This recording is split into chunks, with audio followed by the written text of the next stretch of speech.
कि उस आरक्षण को ख़त्म करके सामान्य वर्ग के लोगों को उस पर भर दिया जाएगा। ये नया मामला आ गया है। ये सरकार लगातार संविधान विरोधी काम कर रही है। ख़ास तौर से ओबीसी और शेड्यूल कास्ट के आरक्षण को ख़त्म करने का लगातार प्रयास कर रही है। ये सिर्फ पूंजीपतियों की सरकार है और पूंजीपति को ही ये प्रश्रय देते हैं और उनके हित में ही ये काम करते हैं। संवैधानिक देश है। बाबा साहब डॉक्टर भीमराव अम्बेडकर के द्वारा बनाया गया जो संविधान है, उस संविधान से हमारा देश चलता है। और जब यहाँ आते हैं तो लोकतंत्र की हत्या करने में एक कदम भी वो पीछे हटने का नाम नहीं लेते। इसलिए सरकार अपना दबाव बना रही है, ज़्यादा से ज़्यादा भ्रष्टाचार करके, और भ्रष्टाचार होते हुए इनका फिर हो संभव पूरी तरह से संभव नहीं है कि ये 27-28 जून को परीक्षा करा सके। खिलाड़ियों का हम समर्थन कर रहे हैं, उनके साथ अन्याय हो रहा है। जी नमस्कार, मैं हूं शिवम मिश्रा और आप देख रहे हैं खबर ज्ञान तक न्यूज। हर खबरों पर नजर। ब्रेकिंग न्यूज बस्ती यूपी, राष्ट्रीय लोकदल के पदाधिकारियों से खास बातचीत। देखिए खबर ज्ञान तक की स्पेशल रिपोर्ट। मंत्र पर जो भी खिलाड़ी धरना प्रदर्शन कर रहे हैं उनके साथ अन्याय हुआ है, जिसमें हमारे राष्ट्रीय अध्यक्ष माननीय जयंत चौधरी जी और जयंत चौधरी के साथ साथ सारे विपक्ष के लोग खिलाड़ियों का समर्थन कर रहे हैं। और राष्ट्रीय लोकदल जनपद इकाई और मंडल स्तर से सारे लोग खिलाड़ियों के समर्थन में हैं। खिलाड़ियों के साथ अन्याय कर कौन रहा है? खिलाड़ियों के साथ जो सांसद महोदय ने किया है, ब्रजभूषण सिंह ने जो किया है वो अन्याय किया है। अभी ग्राम विकास अधिकारी भर्ती में जो आरक्षण वाला मामला आया है, तो इसको लेकर आप क्या कहेंगे? ये ग्राम विकास अधिकारी के जो आरक्षण वाला मामला आया है, ये तो 2018 से एक बार रिजल्ट निकलने के बाद लोगों की नियुक्ति पत्र देने की स्थिति आई तो सरकार हाई कोर्ट चली गई। हाई कोर्ट जाने के बाद जब फैसला हुआ, दोनों पक्ष रखा गया, उसके बाद जो आरक्षण अभी पूरी तरह से तय नहीं किया जा रहा है कि हम किस स्तर से हमको आरक्षण मिलेगा, चाहे वो दलितों का आरक्षण हो, चाहे वो पिछड़ों का आरक्षण हो। इस पर सरकार अपना दबाव बना रही है, ज़्यादा से ज़्यादा भ्रष्टाचार करके, और भ्रष्टाचार होते हुए इनका फिर हो संभव पूरी तरह से संभव नहीं है कि ये 27-28 जून को परीक्षा करा सकते हैं। धरना प्रदर्शन कर रहे हैं तो उनको लेकर आप क्या कहेंगे? उनका खिलाड़ियों का हम समर्थन कर रहे हैं, उनके साथ अन्याय हो रहा है। जी आप लोगों का पूरा उनको समर्थन है? हाँ, पूरा। और क्या कहेंगे आप? मुकदमा दर्ज हुआ है, गिरफ्तारी नहीं हो रही है। चलिए, मुकदमा दर्ज हो गया है। ठीक सर। अभी ग्राम विकास अधिकारी में एक आरक्षण वाला मामला है, तो इसको लेकर आप क्या कहेंगे? ग्राम अधिकारी के आरक्षण का मामला तो चल ही रहा था। अभी नया मामला जो IAS का जो रिजल्ट आया, उसमें 89 पद जो पिछड़ी जाति के लोग थे वो सामान्य वर्ग में चले गए और वो 89 पद खाली है।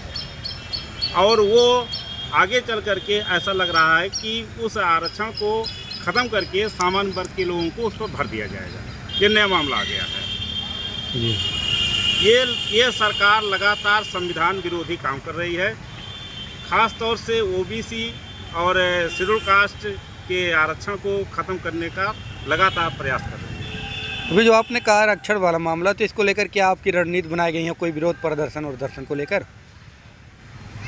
हमारी पार्टी लगातार किसानों, नौजवानों और ख़ास तौर से बेरोजगार, पिछड़ी और दलित जातियों के साथ हो रहे अन्याय और अत्याचार के खिलाफ लड़ाई लड़ती है। आपको देखा जाता है बस्ती जनपद में कहीं भी कोई भी मामला आता है तो आप उसको उठाते हैं, आप देखा जाता है जनपद में संघर्ष करते हैं। तो यदि कोई आपसे जुड़ना चाहे तो वो आपसे कैसे जुड़े? हम सारे लोगों की समस्याओं को लेकर के हमारी पार्टी, हमारे नेता माननीय जयंत चौधरी जी लगातार वो आज देखिए समरसता अभियान चला रहे हैं, जो भाई भाई को एक साथ रखने का, आपस में भाईचारा बनाने का काम हमारी पार्टी करती है। लेकिन कुछ लोग हैं जो देश विरोधी, समाज विरोधी ताकतें हैं, जो समाज को तोड़ना चाहती हैं, वर्ग और संप्रदाय में बांटना चाहती हैं। हमारी पार्टी उस खाई को ख़त्म करती है। आपकी पार्टी किसान की पार्टी भी मानी जाती है, अभी सरकार ने जल्द ही बड़ा फैसला लिया है 2000 की नोट बंद करने के लिए। इससे किसानों का क्या हित होगा? ये बहुत आश्चर्य की बात है कि इसी सरकार ने 2000 का नोट चालू किया और अभी 7 साल पूरा नहीं हुआ। 7 साल के अंदर ही पुनः उस अपने फैसले को उलट करके पहले भ्रष्टाचार ख़त्म कर रहे थे अब नए नोट से, और फिर जो है अपने ही उस कार्यक्रम को बंद करके फिर भ्रष्टाचार को बंद कर रहे हैं। ये समझ के हम लोग के बाहर है। इससे लगता है कि ये सिर्फ पूंजीपतियों की सरकार है और पूंजीपति को ही ये प्रश्रय देते हैं और उनको उनके हित में ही ये काम। मंत्री कुछ खिलाड़ी धरना प्रदर्शन कर रहे हैं, तो उनको लेकर आपकी क्या राय है? आपको याद होगा कि जनवरी माह में 1 महीना लगभग ये हमारे देश के जो खिलाड़ी हैं जिन्होंने राष्ट्रीय पदक अपने देश के लिए लाया और अपने देश का नाम, अपने देश का झंडा विदेश में ले जा कर के फहराया और हमारी उपस्थिति दर्ज कराया विदेशों में, और उन्हीं के साथ अन्याय अत्याचार, ये जो फेडरेशन का अध्यक्ष है कुश्ती संघ का, इसके ऊपर चूँकि मुकदमा भी सुप्रीम कोर्ट द्वारा दर्ज हो गया है, उसके बाद भी उसके खिलाफ कोई कार्रवाई नहीं हो रही। हमारी पार्टी लगातार जयंत चौधरी हमारे राष्ट्रीय अध्यक्ष जी इस कार्यक्रम इन लोगों के साथ हो रहे अन्याय और अत्याचार के खिलाफ हमेशा उनके समर्थन में खड़े हैं। हमारी पार्टी पूरे प्रदेश में ज्ञापन के माध्यम से और धरना प्रदर्शन के माध्यम से तमाम जिलों में पूरे प्रदेश में हमने कार्यक्रम चलाया है और लगातार हम उनके साथ खड़े हैं। देश आज़ाद हुए लगभग 75 वर्ष हो गए, लेकिन ऐसा कौन सा कारण है कि लोगों को अपना हक मांगने के लिए धरना प्रदर्शन अभी तक करना पड़ जा रहा है? हमारा देश संवैधानिक देश है। बाबा साहब डॉक्टर भीमराव अम्बेडकर के द्वारा बनाया गया जो संविधान है, उस संविधान से हमारा देश चलता है।